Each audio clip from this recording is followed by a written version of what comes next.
अस्सलाम वालेकुम। मेरी आवाज़ क्लियर आ रही है?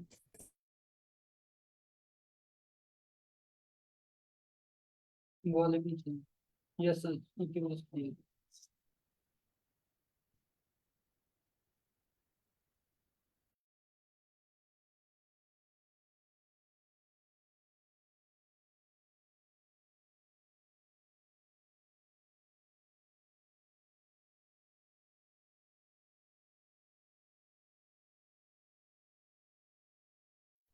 अभी मेरी आवाज़ ठीक आ रही है या पहले ज़्यादा बेहतर थी?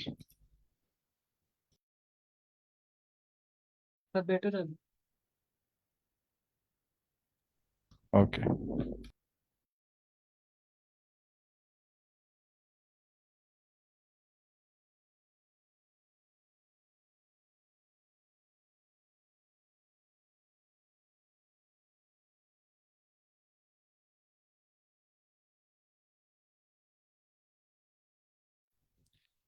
बिस्मिल्लाहिर्रहमानिर्रहीम। आज हम प्रोबेबिलिटी कवर करेंगे और नेक्स्ट वीक इंशाल्लाह हमारा मोस्ट प्रोबेबली आखिरी वीक है सेशन का।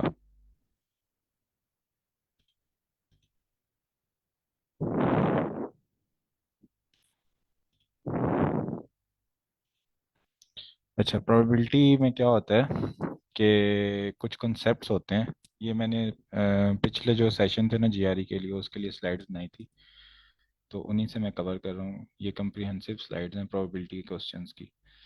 अच्छा, इसमें ये है कि ना, एक कॉन्सेप्ट होता है इक्वली लाइकली। सबसे पहले हम देख लेते हैं कि प्रोबेबिलिटी होती क्या है। ठीक है।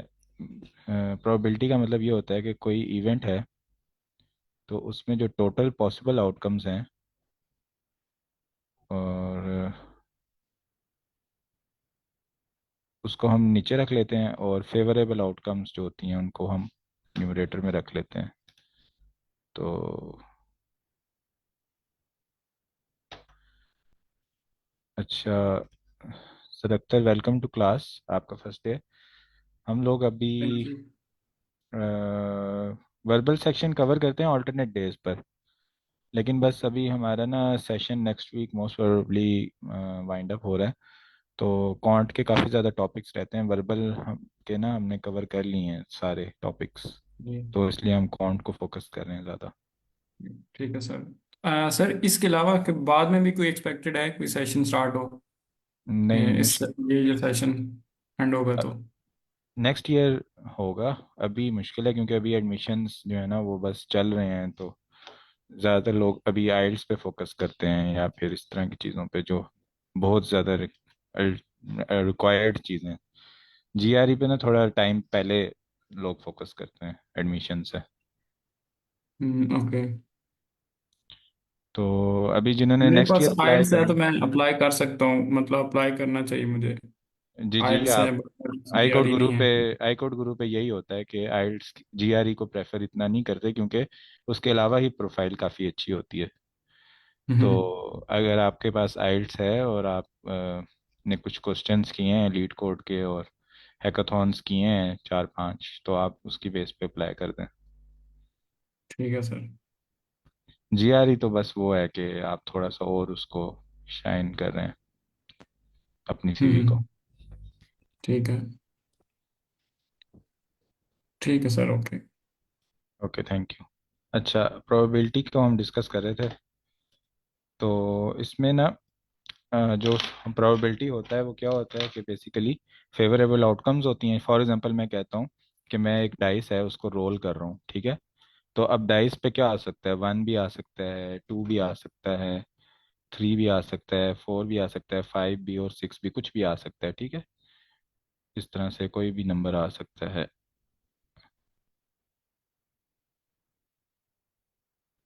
तो ये हैं टोटल आउटकम्स।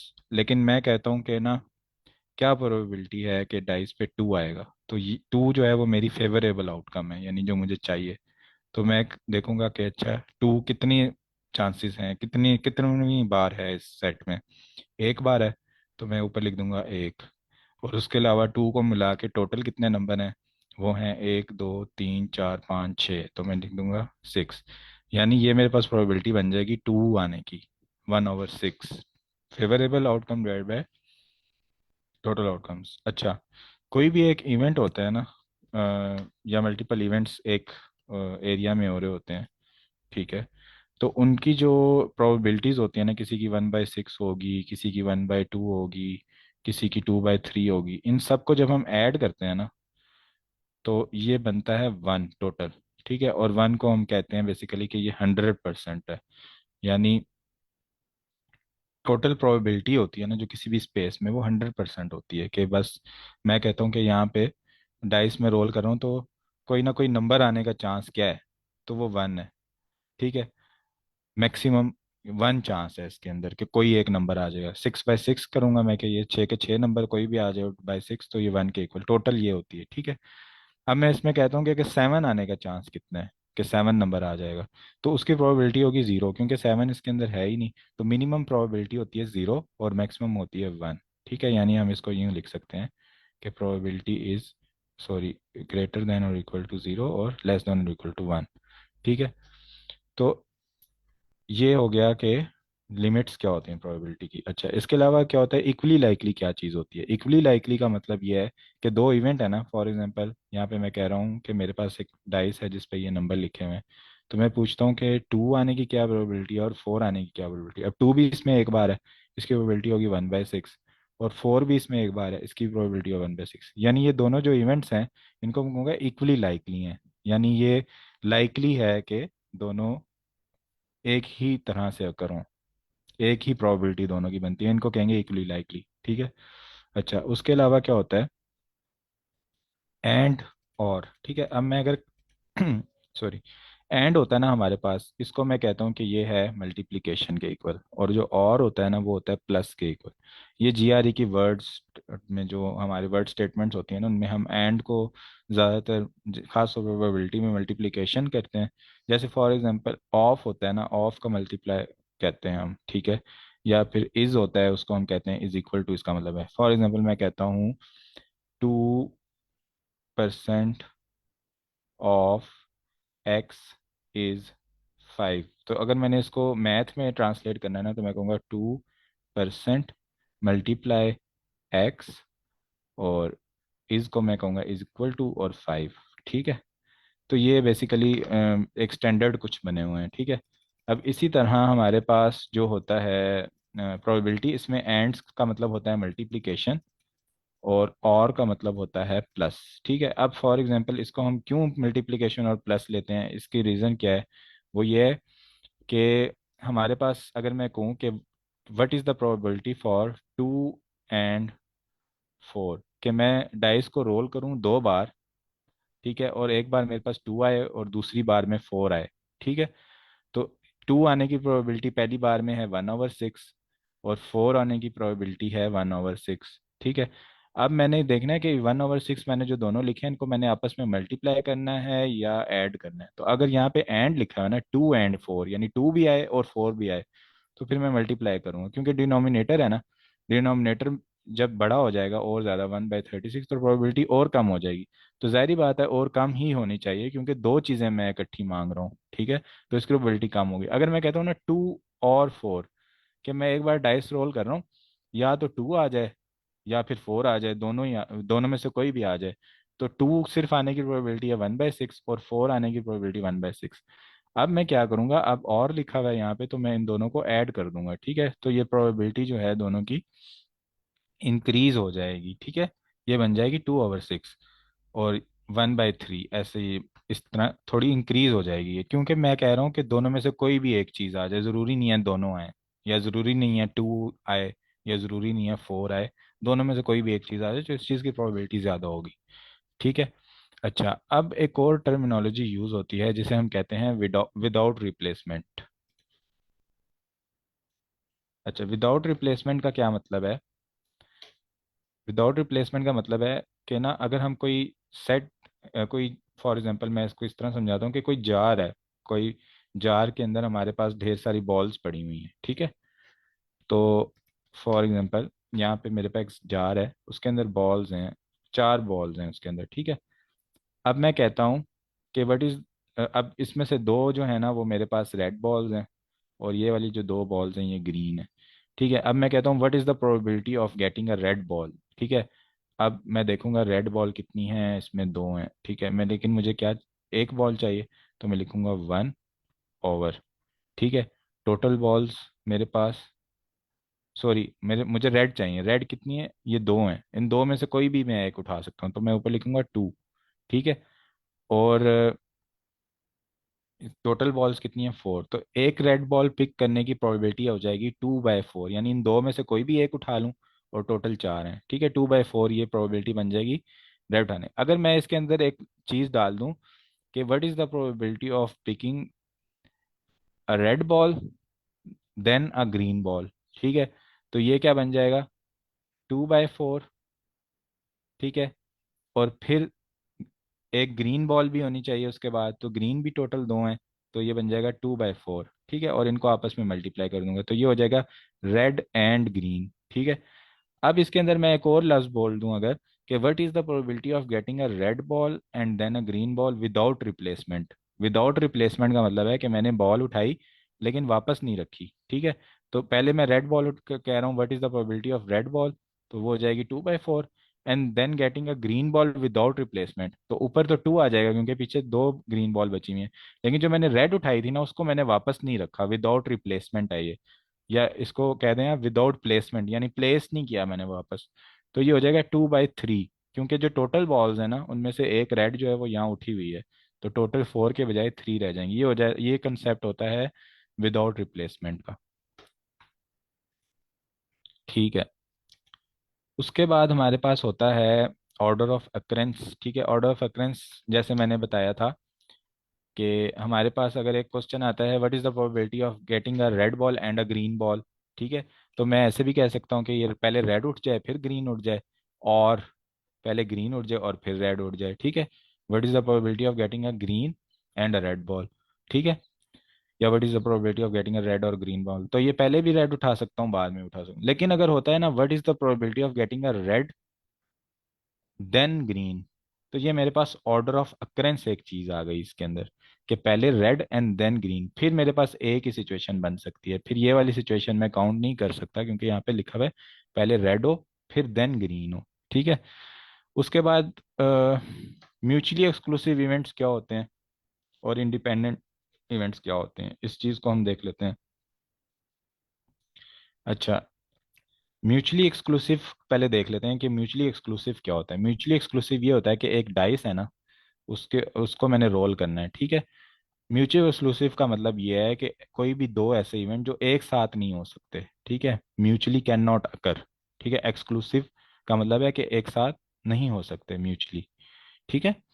अगर यहाँ पे होता है इंक्लूसिव तो उसका मतलब है कि हो सकते हैं, एक्सक्लूसिव नहीं हो सकते एक साथ, ये इस तरह याद कर लें।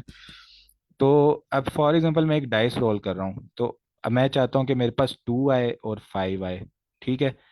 तो अब डाइस तो मैं एक ही रोल कर रहा हूँ, तो एक ही टाइम पे 2 भी आ जाए 5 भी आ जाए, ऐसे तो नहीं हो सकता। वो तो डाइस घूमेगा और सीधा जाके खड़ा हो जाएगा, कोई एक नंबर उस पे आएगा, ठीक है।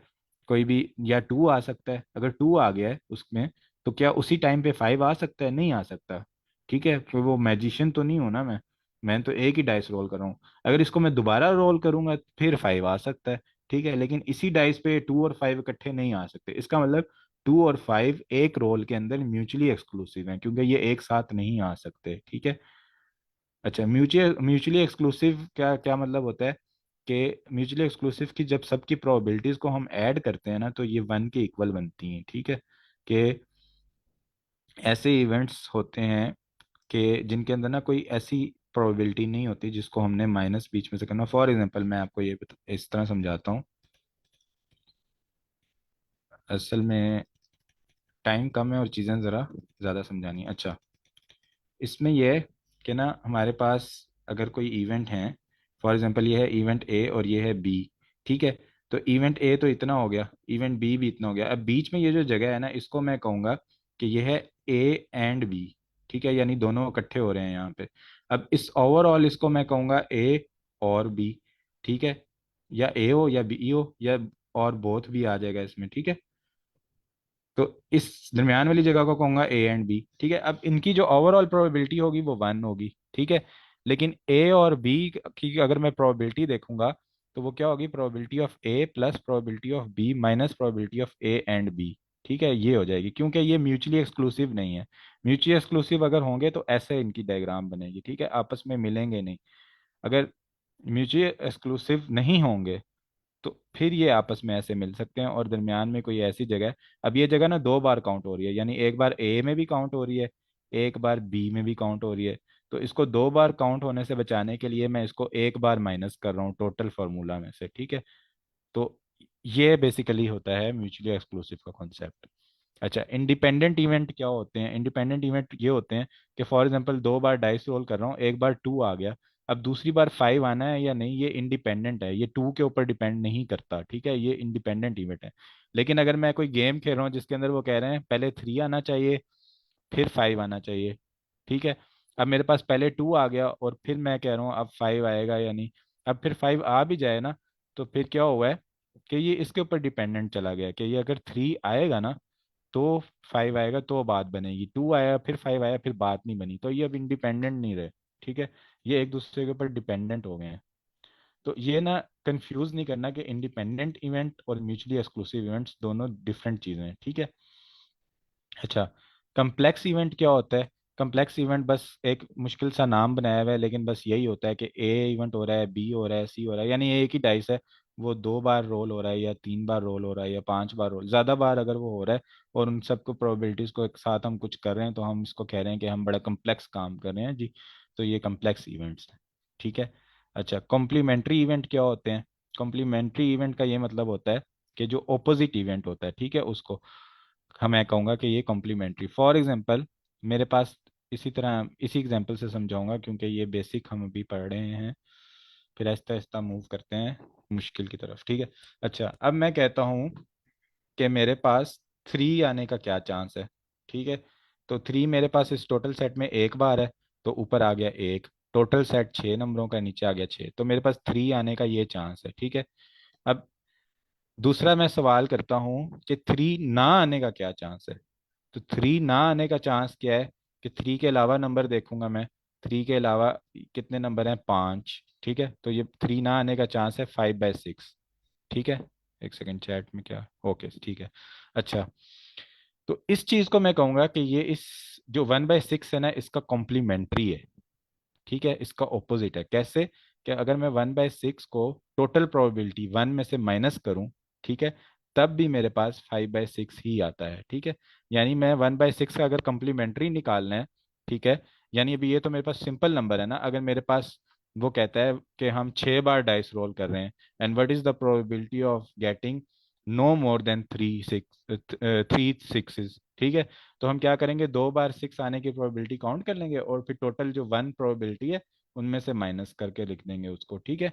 तो कॉम्प्लीमेंट्री इवेंट का यहाँ पे इस तरह इस्तेमाल होता है कि हम बजाय इसके कि बारी बारी सब नंबर्स की प्रोबेबिलिटी निकालें फिर उनको आपस में ऐड करें, हम एक ओपोजिट चीज़ की जो कि थोड़ी कम है क्वांटिटी में और उसको निकालना इजी है, वो निकाल के टोटल वन प्रोबेबिलिटी में से माइनस कर दें, ठीक है। अच्छा, अब ये क्वेश्चन है, ठीक है, इसको मैंने वैसे समझा दिया है कॉन्सेप्ट बताते हुए, थोड़ा आगे चलते हैं, जल्दी है।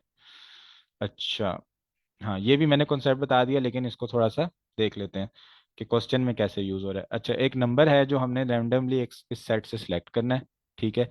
What is the probability that the selected number is इधर ऑड और प्राइम, या वो ऑड होना चाहिए, ठीक है, या फिर वो नंबर प्राइम नंबर होना चाहिए, ठीक है। अब अगर मैं इसमें से वैसे देखना शुरू कर दूं कि ऑड नंबर कौन कौन से हैं, तो वो है मेरे पास थ्री, सेवन, नाइन और 15। तो ऑड नंबर आने की प्रोबेबिलिटी क्या है मेरे पास, अगर मैं इसको देखूं ऑड लिखा हुआ है जो, तो ऑड नंबर आने की प्रोबेबिलिटी मेरे पास है 4/7, टोटल सेवन नंबर्स हैं, ठीक है। और प्राइम नंबर आने की क्या प्रोबेबिलिटी है? प्राइम नंबर कौन कौन से हैं, टू, थ्री, फाइव नहीं है इसमें, सेवन और बस, ठीक है।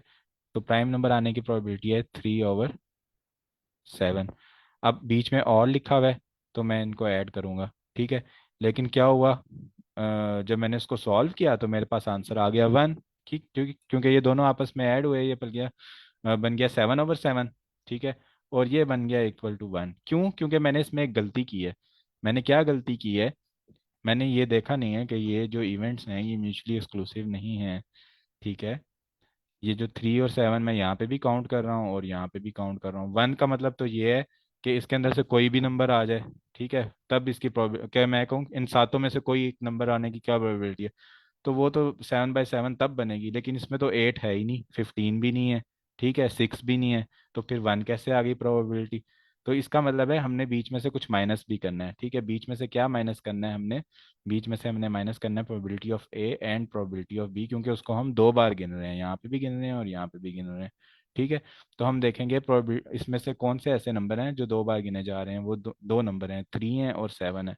ठीक है, तो यहाँ पे से हम इसके ये 4/7 प्लस 3/7 इसमें से हम माइनस कर देंगे 2/7, तब जाके जो हमारा आंसर आएगा वो इस क्वेश्चन का आंसर होगा। ठीक है, साथ साथ जिसका भी कोई भी कहाँ पे जहाँ पर भी क्वेश्चन हो पूछ लें, मुझे रोक के बीच में ही पूछते रहें। अच्छा, क्योंकि टाइम शॉर्ट है और प्रोबेबिलिटी हमने कवर करनी है आज सारी। अच्छा, अब इसमें क्या है, देर आर 4 रेड बॉल्स 3, ये टोटल बॉल्स हमें पता चल गई कि 4 + 3 7 + 9 बॉल्स हैं। 2 balls are picked at random without replacement from the jar। अब ये विदाउट रिप्लेसमेंट वाला कॉन्सेप्ट जो मैंने बताया था वापस नहीं रख रहे। ठीक है, what is the probability that both balls are green. ठीक है, तो वो ग्रीन और ग्रीन, इसका आसान तरीका होता है लेटर्स की फॉर्म में पहले लिखें। ठीक है, अब green both balls are green, तो इसका मतलब ग्रीन एंड ग्रीन ऐसे आप लिख दें। ठीक है, ग्रीन की प्रोबेबिलिटी लिखें, एंड है तो मल्टीप्लाई करें, फिर लिखें जो भी बन रही है। ठीक है, और उसका आंसर आपके पास आ जाएगा। ठीक है, अच्छा उसके बाद आगे चलते हैं। इसी क्वेश्चन को थोड़ा सा अगर चेंज करें तो ये कह रहा है कि what is the probability that both balls are same colour. ठीक है, तो इसके अंदर हम क्या करेंगे, रेड, बोथ आर रेड और बोथ आर ग्रीन और बोथ आर ब्लू, इस तरह लिख देंगे, red red plus green green plus blue blue, फिर उन सब की प्रोबेबिलिटी काउंट कर लेंगे। अच्छा, अगला क्वेश्चन है what is the probability that balls are different colour. ठीक है, तो इसके अंदर क्या होगा, डिफरेंट कलर के लिए हम क्या कह सकते हैं डिफरेंट कलर की, कि ग्रीन और रेड हो जाए। ठीक है, और का मतलब प्लस, रेड और ग्रीन हो जाए, प्लस ब्लू और ग्रीन हो जाए, प्लस ग्रीन ब्लू हो जाए, प्लस रेड ब्लू हो जाए, प्लस ब्लू रेड, ये सारी सिचुएशन हम इसके अंदर काउंट करेंगे, तब जाके इसकी प्रोबेबिलिटी निकलेगी। अच्छा, इसके अंदर ना अब एक कॉम्बिनेशन का कॉन्सेप्ट भी होता है कि एक इस तरह नंबर है ना, अब जैसे ग्रीन और रेड, और इसके साथ रेड और ग्रीन भी है। अब इस तरह ये नंबर बड़ा भी हो सकता है। ठीक है, कोई इस तरह का नंबर भी हो सकता है, लेटर सॉरी इस तरह का भी हो सकता है कि हमारे पास हो सकता है green red blue orange purple. तो अब आप इसके सारे तो नहीं बना सकते ना, तो इसका फिर कम्बिनेशंस आप यूज़ करते हैं। ठीक है, इसको हम मल्टीप्लाई कर देते हैं टोटल नंबर के फैक्टोरियल से, ये हम कम्बिनेशंस का टॉपिक पढ़ेंगे। और वो फिर इसके अंदर अब जीआरई में यही होता है कि जो आपने सारे टॉपिक पढ़ते हैं ना उनका मिक्सचर यूज़ हो रहा होता है आपस में। शॉर्ट जीआरई हो गया तो उसको कॉम्प्लेक्स, तो आप कम्बिनेशन पढ़ेंगे तो आपको समझ आ जाएगा कि आप कैसे उस चीज़ को कैलकुलेट कर सकते हैं। नेक्स्ट वीक इंशाल्लाह हम कॉम्बिनेशंस पढ़ेंगे। अच्छा, on any given day the probability of snowing in नारायण का गान इज 1/4। किसी एक दिन प्रोबेबिलिटी स्नो होने की जो है 1/4 है। ठीक है, इसको मैं ऐसे लिख लेता हूँ, what is the probability that in a given 4 day period Narayan का गान एक्सपीरियंस स्नो। 4 दिन का पीरियड है, उसके अंदर किसी भी एक दिन स्नो हो जाए। ठीक है, अब एक तो ये है कि मैं चारों दिन की अलग अलग काउंट करके ऐड कर दूं, दूसरा ये है कि मैं इसके अंदर क्या करूं, कॉम्प्लीमेंट्री वाला तरीका यूज करूं, कि मैं कहूं यार किसी भी दिन स्नो नहीं हो रही, उसकी क्या प्रोबेबिलिटी है, उसकी प्रोबेबिलिटी मेरे पास है 3/4।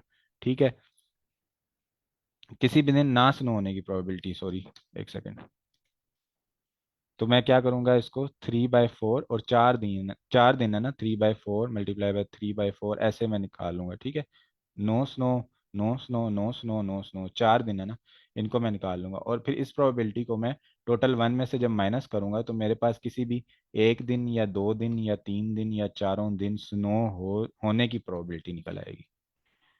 ठीक है, ये मतलब कॉन्सेप्ट हमारा कॉम्प्लीमेंट्री इवेंट वाला कॉन्सेप्ट है, जहाँ पे हमारे पास एटलीस्ट का वर्ड यूज हो रहा हो क्वेश्चंस में। ठीक है, एटलीस्ट 1 टाइम स्नो हो जाए या एटलीस्ट 1 टाइम 5 आ जाए या एटलीस्ट इस तरह हो जाए, तो इसका मतलब है एक बार भी आ सकता है, 2 बार भी आ सकता है, और जितने टोटल केसेस हैं उतनी बार भी आ सकता है, आपने सब काउंट करने हैं।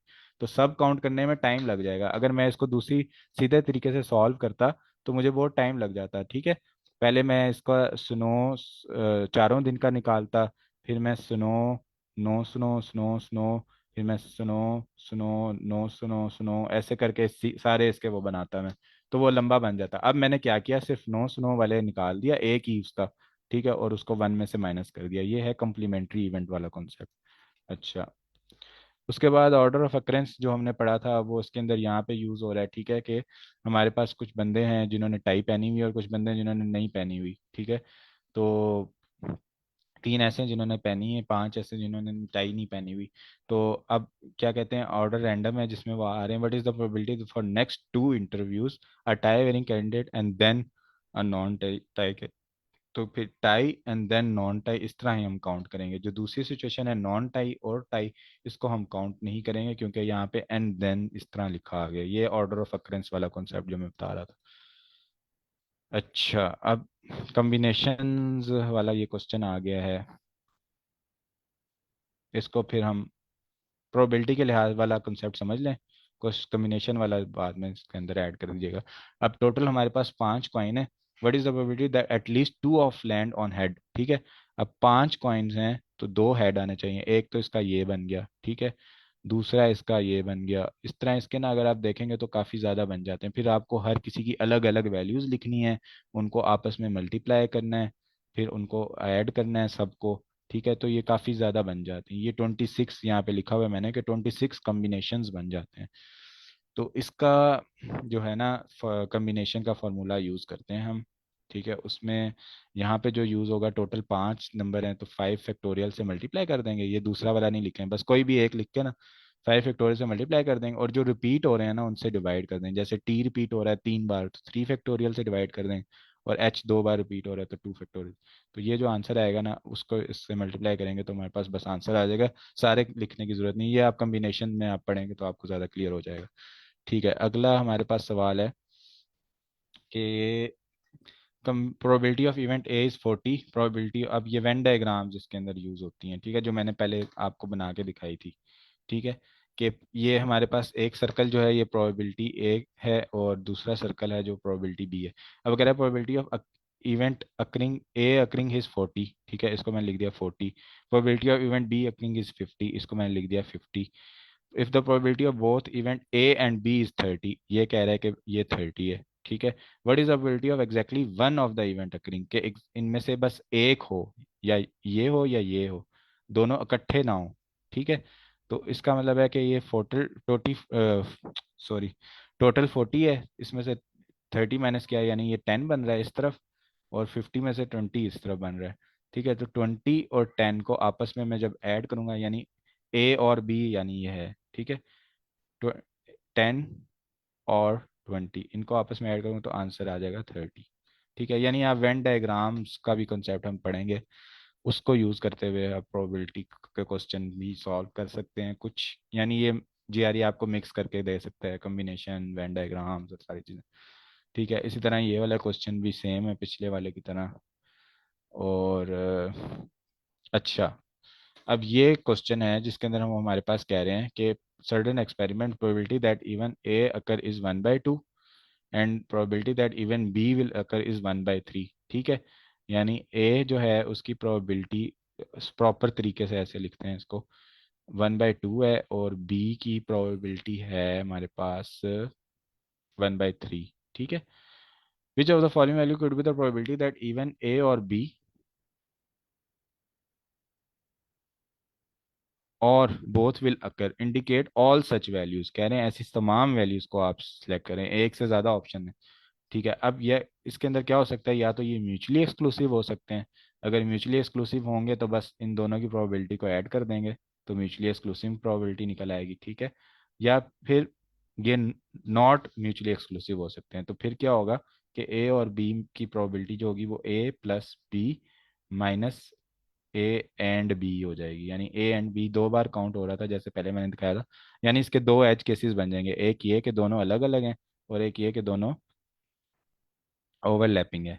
ओवर ये इस तरह से सर्कल, इस वैसे तो ओवरलैपिंग का इस तरह सर्कल बन रहा होता है ना, इसका इसलिए इसलिए ऐसे बनेगा कि ठीक है, क्योंकि ये हमने एज केसेस देखने हैं, और ये 1/3 यहाँ पे आ गया, 1/2 यहाँ पे आ गया, तो इसकी टोटल प्रोबेबिलिटी जो बनेगी वो बनेगी 1/2 ठीक है, और है ना, क्योंकि तो बड़े वाली वैल्यू ले रहे हैं, और ये 1/2 1/3, इनको आपस में ऐड कर देंगे हम, तो वो जो प्रोबेबिलिटी आएगी वो इसकी अपर। अब 1/2 से लेके इस प्रोबेबिलिटी की वैल्यू तक जो भी वैल्यूज इस क्वेश्चन में होंगी वो हम सिलेक्ट कर लेंगे। वो ये दो वैल्यूज होंगी, ये वाली जो है 1/3 नहीं होगी, क्योंकि ये 1/2 से छोटी है, रेंज से छोटी वैल्यू है। अच्छा,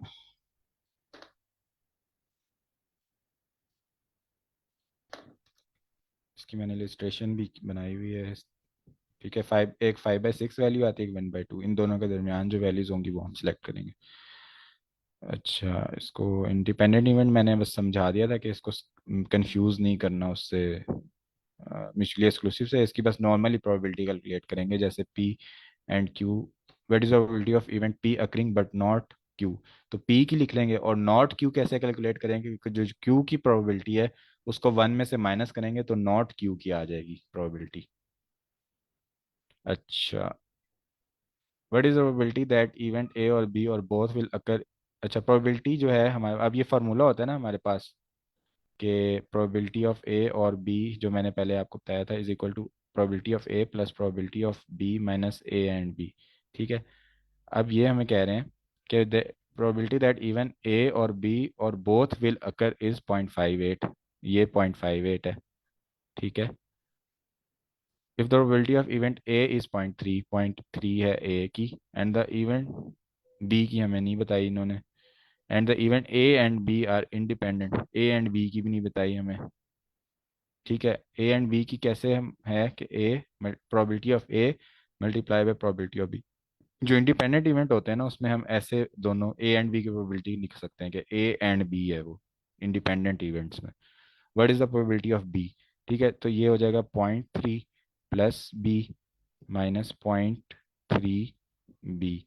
इसको हम सॉल्व करेंगे, इसको दूसरी तरफ ले जाके माइनस कर देंगे और हमारे पास बी की वैल्यू आ जाएगी। ठीक है, जो कि हमने बतानी प्रोबेबिलिटी ऑफ बी। ठीक है, किसी भी जगह कोई भी चीज़ समझ ना आए तो मुझे रोक लीजिएगा। अच्छा, ये क्वेश्चन है कि ना, there are 10 pair of gloves in a drawer and each pair is a different colour. ठीक है, 10 पेयर्स हैं और ईच पेयर डिफरेंट है, यानी दो दो दो दो ग्लव्स जो है ना वो एक कलर के हैं, उनका पेयर है। ठीक है, यानी दो ऑरेंज ग्लव्स हैं, दो रेड, दो ग्रीन, इस तरह 10 मुख्तलिफ कलर के ग्लव्स हैं। If Maria picks 2 gloves at random from the drawer, drawer से उसने दो रैंडम उठाने हैं, what is probability that they are not the same colour. ठीक है, अब इसके अंदर पहला जब वो उठाएगी ना ग्लव, तो उसने कोई भी उठा लेना है सब में से। टोटल 10 पेयर्स हैं, यानी टोटल 20 ग्लव्स हैं। ठीक है, तो 20/20 प्रोबेबिलिटी हो जाएगी, क्योंकि अभी वो कोई भी उठा सकती है। ठीक है, एंड आ रहा है इसमें दूसरा ग्लव्स, अब ग्लव उसने उठाना है। अब दूसरा जब उठाना है तो पहला उठाया हुआ है, तो दूसरे की जो टोटल प्रोबेबिलिटी, टोटल आइटम्स हैं वो 19 है। अब हमने देखना है कि फेवरेबल कितने हैं। ठीक है, अब वो कह रहा है कि ना सेम कलर के नहीं होने चाहिए। सेम कलर के कितने हैं हमारे पास, दो दो हैं। ठीक है, अब एक उसने उठा लिया, एक बच गया। ठीक है, 19 में अभी एक ऐसा है जो इस कलर का है। ठीक है, तो इसकी जो प्रोबेबिलिटी है उसको क्या बन जाएगी, 18/19 बन जाएगी। ठीक है, तो इसका आंसर ये बन जाएगा। ठीक है, इसमें किसी को कोई कन्फ्यूजन तो नहीं है।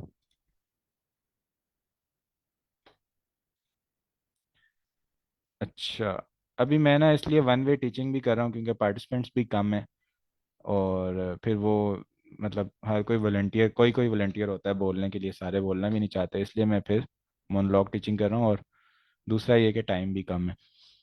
तो किसी का कोई भी क्वेश्चन है ना, मुझे वहीं पे रोक के पूछ लीजिएगा लाजमी। मैं बार बार इसलिए बोल नहीं रहा कि किसी का कोई क्वेश्चन या कोई इसका क्या जवाब होगा, क्योंकि हर बंदे की अपनी वो होती है, मर्जी होती है, बोलना चाहते हैं जो भी। अच्छा, there are 12 children in one class and 25 children in another class. ठीक है, दो क्लास हैं, एक में 12 चिल्ड्रन हैं और एक में 25 हैं। ठीक है, there are 3 pair of twins split between the classes. 3 pair of twin, यानी 6 बच्चे ऐसे हैं जो एक मतलब 3 पेयर्स हैं वो ट्विन के। ठीक है, और तीनों बच्चों को हमने दोनों क्लासेस में डिस्ट्रीब्यूट कर दिया है। ठीक है, while three of children in smaller class each having a twin in larger class। अच्छा, एक ट्विन जो बच्चा इधर है एक पेयर का, और उसी पेयर का दूसरा बच्चा इधर है, इस तरह ये जो है ना तीनों पेयर डिस्ट्रीब्यूट हुए हैं। If two children are selected at random one from each class, two children हमने सेलेक्ट करने हैं दोनों क्लासेस में से एक एक। What is probability that they are sibling twins, क्या प्रोबेबिलिटी है वो ट्विंस होंगे। ठीक है, अब पहली क्लास में हमारे पास टोटल बच्चे हैं 12, उसमें से हमने ट्विन वाला जो है ना बच्चा सेलेक्ट करना है, तो वो है हमारे पास 3, तो ये हो जाएगी प्रोबेबिलिटी 3/12। एंड दूसरी क्लास में हमारे पास टोटल बच्चे हैं 25, और उसमें से अब हमने इसी ट्विन बच्चे का पेयर निकालना है। वैसे तो 3 बच्चे हैं यहाँ पे भी ट्विन का जो दूसरे बन रहे हैं, लेकिन हमने जो यहाँ सेलेक्ट किया है उसी का पेयर हमने निकालना है, तो ये हो जाएगा 1/25। और इसकी जो प्रोबेबिलिटी की वैल्यू जो इस क्वेश्चन को सॉल्व करके आएगी वही इसकी प्रोबेबिलिटी की वैल्यू होगी।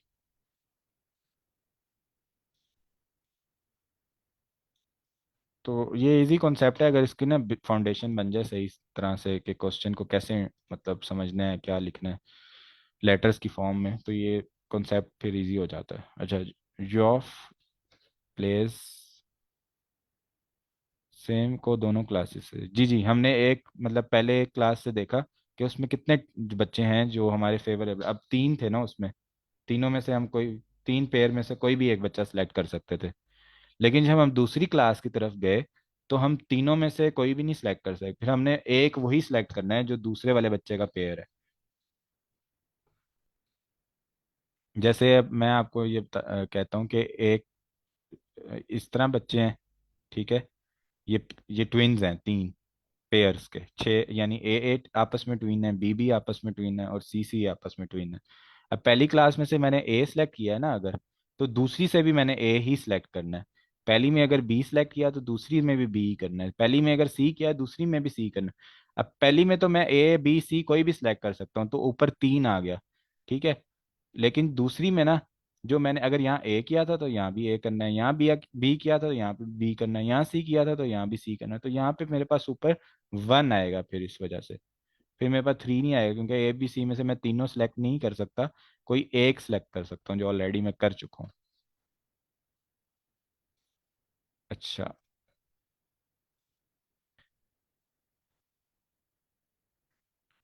जॉफ कोई बंदा है, plays a game that always gives him 40% chance of success each turn. उसका जो विन होने का चांस है ना वो है 40%, तो लूज हो जाने का चांस होगा 60%, क्योंकि टोटल 100% होता है। Job decide to stop playing only when he has a successful turn. वो कहता है भाई मैं तभी खेलना बंद करूंगा जब तक मैं जीत नहीं जाता।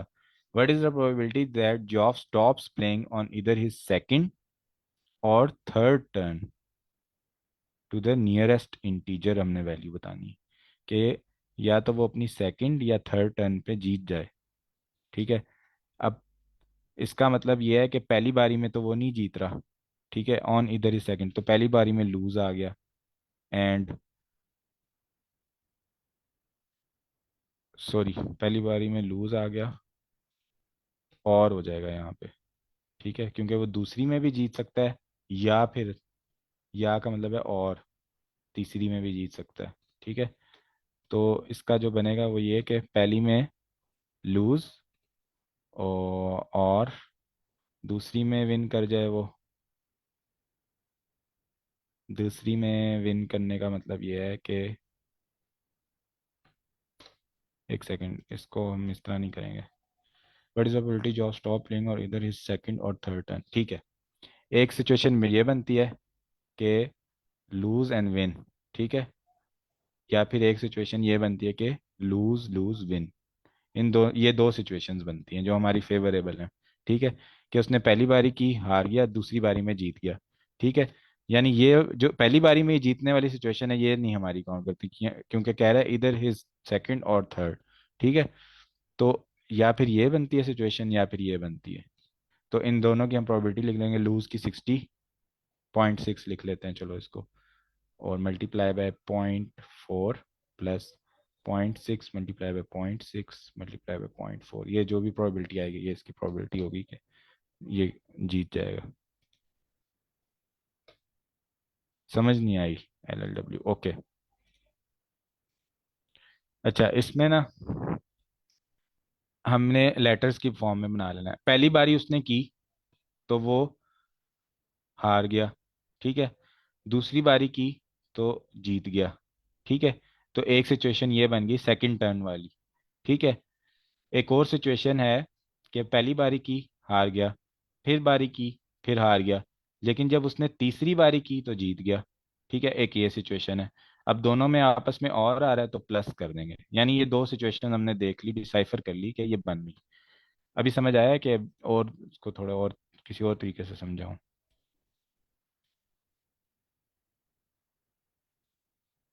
ओके ठीक है, थैंक यू।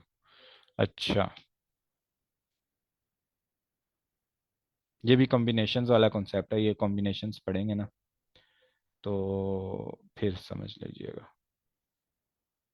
ये क्वेश्चन है वैसे ETS बुक का 192 पेज पे। जब आप कॉम्बिनेशंस पढ़ लें तो अपने टाइम पे इस क्वेश्चन को देख लीजिएगा। अच्छा, अब ये आखिरी कॉन्सेप्ट है प्रोबेबिलिटी का कि नॉट इक्वली लाइकली, ठीक है। अब एक वैसे तो हमारे पास यही होता है ना, हम डाइस रोल करते हैं तो हमारे पास 6 नंबर होते हैं और उन 6 नंबर के चांस आने का चांस एक ही होता है 1/6। लेकिन क्वेश्चन ऐसा है कि जो डाइस है ना वो इक्वली बैलेंस नहीं है, ठीक है। There is a six-sided dice that is weighted in such a way that each time the die is rolled, the probability of rolling any of number from 1 to 5 are all equal, but the probability of rolling a 6 is twice the probability of rolling a 1। यानी सब की probability जो है वो 1/, कुछ है, और लेकिन जो 6 की है वो 2/। है। अब वैसे तो नीचे 6 आता है लेकिन अब यहाँ पे 7 आ जाएगा, क्योंकि सबकी प्रोबेबिलिटी जो 5 नंबर है ना उनकी हम कहते हैं x x x plus x, 5 बार एक्स लिख देते हैं, और जो 6 है उसकी लिख देते हैं 2x। तो ये टोटल 7x बन गया, 7 केसेस बन। अब 2 की प्रोबेबिलिटी बन जाएगी, 6 की प्रोबेबिलिटी बन जाएगी 2/7, और 1 से लेके 5 तक जितने भी नंबर हैं उनकी प्रोबेबिलिटी बन जाएगी 1/7। अच्छा, but the probability of 6, okay. When you roll the dice once, the 6 outcomes are not equally likely. What is the probability of the 6 outcomes? बस यही प्रोबेबिलिटीज हैं इनकी 6 आउटकम्स की, कि 1 आने की प्रोबेबिलिटी है 1/7, 2 आने की प्रोबेबिलिटी 1/7, 3 आने की भी 1/7, 4 आने की भी 1/7, 5 आने की भी 1/7, और 6 आने की 2/7। बस ये इसका आंसर है। अच्छा, अब इसी क्वेश्चन को हम इस तरह से देख सकते हैं कि suppose that you roll the 6 dice from the above question twice. 2 बार इस डाइस को हमने रोल किया। What is probability the first roll be odd, पहला ऑड हो, और सेकंड रोल भी एन इवन, और दूसरा इवन हो, ठीक है। अब नंबर हमारे पास क्या क्या होते हैं डाइस पे? 1 2 3 4 5 6। ऑड आने की प्रोबेबिलिटी क्या है? 1 2 3, 3/7। और इवन आने की प्रोबेबिलिटी क्या है? 1 2 3, नंबर तो 3 है लेकिन जो प्रोबेबिलिटी ऑफ 6 है वो 2 है, तो ये बन जाएगा 4/7। और इनको एंड है आपस में, एंड, तो इसको मल्टीप्लाई कर देंगे तो ये बन जाएगा हमारे पास 12/49। सर ये 7 का से आ रहा है। 7 वो हमने ना पिछली स्लाइड में देखा था कि ये ना इक्वली वेटेड डाइस नहीं है। इसमें जो 6 है ना नंबर, उसकी प्रोबेबिलिटी डबल है, ठीक है। ओके वैसे सर। तो क्या होता है कि हमारे पास जो नंबर होते हैं ना 1 2 3 4 5 6, सबकी प्रोबेबिलिटी सेम होती है, तो हम लिखते हैं 1/6 1/6 1/6 1/6 1/6, ठीक है। लेकिन जो हमारे पास ये जो डाइस है ना, ये वेटेड डाइस है, अजीब सा कुछ बना हुआ है, ठीक है। तो इसके अंदर जो 6 है ना उसकी प्रोबेबिलिटी 2 है 1 के बजाय ना। तो जब इसकी प्रोबेबिलिटी 2 हो जाएगी ना तो जो टोटल हमारे पास नीचे डिनोमिनेटर है वो 7 बन जाएगा सबका ही। फिर ये बन जाएगा 1/7 1/7 1/7 1/7 1/7, और ये 2/7। 7 क्यों बन रहा है? क्योंकि ऊपर अगर आप सम करेंगे ना तो ये 7 के इक्वल चला जाएगा।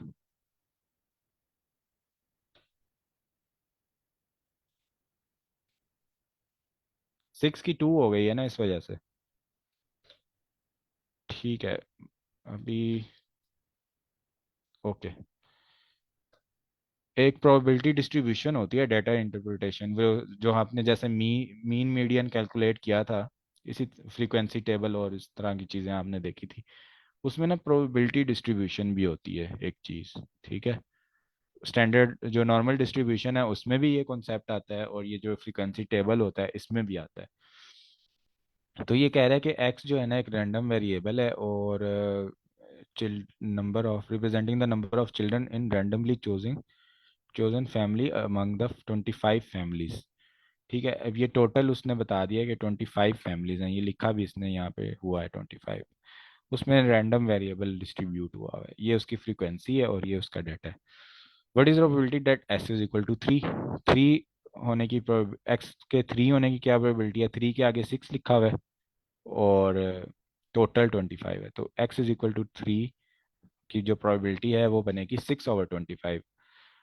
What is the probability that X is greater then 3? तो इसके अंदर हमारे पास हम देख लेंगे 4 के आगे प्रोबेबिलिटी लिखी हुई है 3, और 5 के आगे लिखी हुई है 1, तो ये 3/25 प्लस 1/25, ये हो जाएगी एक्स इज ग्रेटर देन 3 की वैल्यू। ठीक है, ये इन्होंने क्यों हम देख रहे हैं ये, क्योंकि ये इन्होंने लिखा हुआ है एक्स जो है वो नंबर ऑफ चिल्ड्रन है। ठीक है, अच्छा, what is the probability that X is less then the mean of the distribution? अब यहाँ पे हम डिस्ट्रीब्यूशन का मीन देखेंगे कि मीन कहाँ पे है। अब ये हमारे पास जो वैल्यू हैं ये हैं 1 2 3 6 10 15, और टोटल है 1 2 3 4 5 6 7। इसका जो मीन बनता है ना वो बनता है 15/7। ठीक है, which is equal to 2 point something. ठीक है, तो यानी हमारी जो x की लेस देन मीन होने की जो प्रोबेबिलिटी है, उसके अंदर हमारे पास एक तो 0 के आगे वाली वैल्यू आ जाएगी, एक 1 के आगे वैल्यू वैल्यू आ जाएगी, और एक 2 के आगे वाली वैल्यू आ जाएगी, क्योंकि ये वैल्यू 2 से ग्रेटर है तो हम 2 वाली वैल्यू भी लेस देन में काउंट करेंगे। तो ये बन जाएगा हमारे पास 3 5 और 7। तो 3/25, 5/25 और 7/25, इनको आपस में जब प्लस करेंगे तो हमारे पास ये आ जाएगा। अच्छा, ये जो मीन है इसके लिए मैंने लिखा हुआ है कि जो मीन होता है ना, इसको एक और क्वेश्चन में टर्म यूज करते हैं, एक्सपेक्टेड वैल्यू ऑफ एक्स। ठीक है, कि what is the probability that X is less then the expected value of x, ऐसे भी क्वेश्चन पूछ सकते हैं। तो वो जो एक्सपेक्टेड वैल्यू होती है ना बेसिकली, वो मीन को ही वो बोल रहे होते हैं। अच्छा, अब मीडियन और मीन के लिहाज से ना आपने एक और क्वेश्चन ट्राई करना है आफ्टर सम टाइम, वो मैं क्वेश्चन शेयर करता हूँ, स्लैक में कर दूंगा। उसमें ना यही होता है कि कोई ना आपको डाटा दिया होगा डिस्ट्रीब्यूशन का या फिर वैसे ही फ्रीक्वेंसी टेबल, और आपको बताया जाएगा कोऑर्डिनेट ज्योमेट्री, जब आप पढ़ लेंगे तब आप वो क्वेश्चन कर सकते हैं कि एक्सपेक्टेड वैल्यू ऑफ या मीडियन ऑफ एक्स क्या हो, रैंडम वेरिएबल एक्स क्या होगा। ये वाला ना आजकल कॉन्सेप्ट जीआरई में बहुत ज़्यादा टेस्ट हो रहा है, और ये कॉन्सेप्ट बहुत ज़्यादा लोगों को नहीं आता। इसका क्वेश्चन मैं देखता हूँ अगर मुझे मिलता है तो।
अच्छा, ये क्वेश्चन है ना, इसका स्क्रीनशॉट ले लें। ये ना जीआरई में कॉन्सेप्ट बहुत ज़्यादा टेस्ट हो रहा है। ठीक है, ये थोड़ा मीडियम लेवल का क्वेश्चन है, इसमें एक हार्ड लेवल का भी होता है। एक सेकेंड।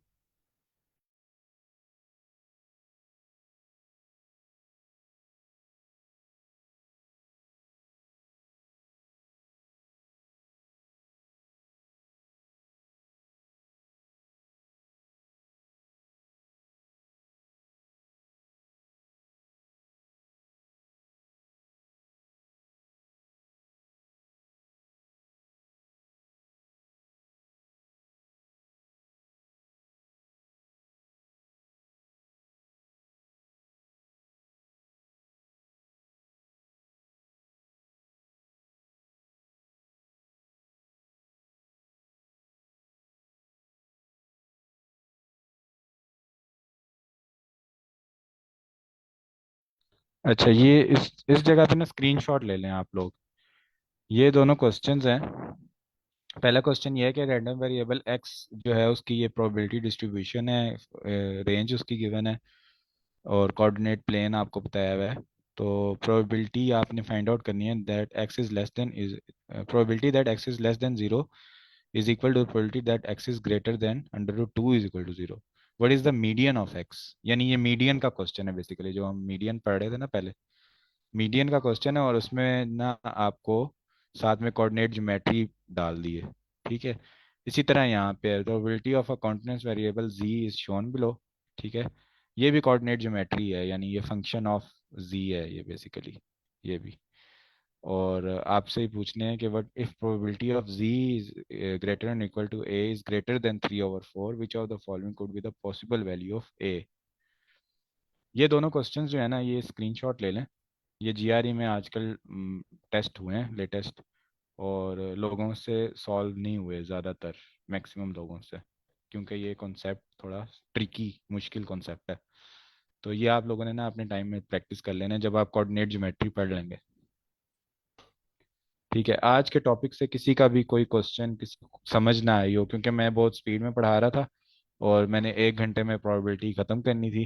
क्योंकि नेक्स्ट वीक में फिर हम ना कम्बिनेशंस, ज्योमेट्री, कोऑर्डिनेट ज्योमेट्री, और सॉल्यूशंस, मिक्सचर्स जो होते हैं वो, और एक दो कॉन्सेप्ट्स, उनको हम नेक्स्ट वीक में कवर कर लेंगे इंशाल्लाह ताला। बाकी हमने वर्बल का टेक्स्ट कंप्लीशन कवर कर लिया। सेंटेंस इक्विवेलेंस के अंदर भी वही ट्रिक्स होती हैं, वो भी हमने शुरू में बेसिक कवर किया था। टेक्स्ट कंप्लीशन वाली ही चीज़ें सेंटेंस इक्विवेलेंस में भी फॉलो हो रही होती हैं, और रीडिंग कम्प्रीहेंशन भी हमने लास्ट क्लास में कवर कर लिए। नेक्स्ट वीक इंशाल्लाह हमारा लास्ट वीक होगा। किसी का कोई भी क्वेश्चन? वैसे भी अभी मेरे ख्याल से लोगों का इंटरेस्ट खत्म होता जा रहा है क्लास में ना, लोग कम आने लग गए हैं सेशन में।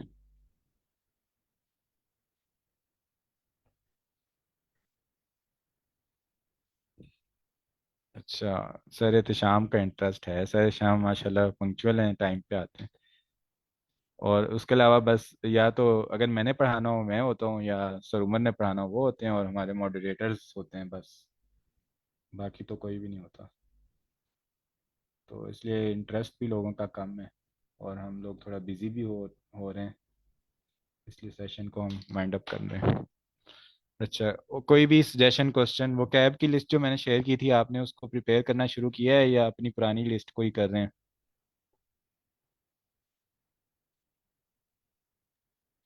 सर अभी माइक, ऑलरेडी कर रहे हैं। अच्छा, माइक अनम्यूट करें ना सब लोग, डिस्कस करें। अगर जीआरई के लिए सीरियस हैं, माइक अनम्यूट करें और डिस्कशन करें। अगर तो सलामकुम वैसे सर। ही अटेंड करने आए हैं, फिर कोई बात नहीं, टाइम पास करके चले जाएं। जी जी, वालेकुम सलाम।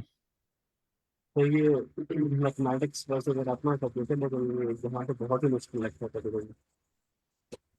अच्छा, मुश्किल ना आपको इसके लिए लग रहा है कि पाकिस्तान में ना हमें बस ये सिखाया जाता है कि आपको ना जो चैप्टर में क्वेश्चंस गिवन होते हैं ना, आप वही करते हैं, और उनके मुझे याद है आंसर भी याद कर लेते हैं हम, जो बुक के एंड पे दिए होते हैं। और बोर्ड के एग्जाम में क्वेश्चन आता है, हमने पहले ही वो देखा होता है, और हम उसको सॉल्व करते हैं। स्टेप्स भी याद होते हैं कि यार इसके 10 लाइनें और ये आंसर है, वो करके बस हम नंबर ले लेते हैं। तो हमारे एजुकेशन सिस्टम का जो है ना वो मसला है।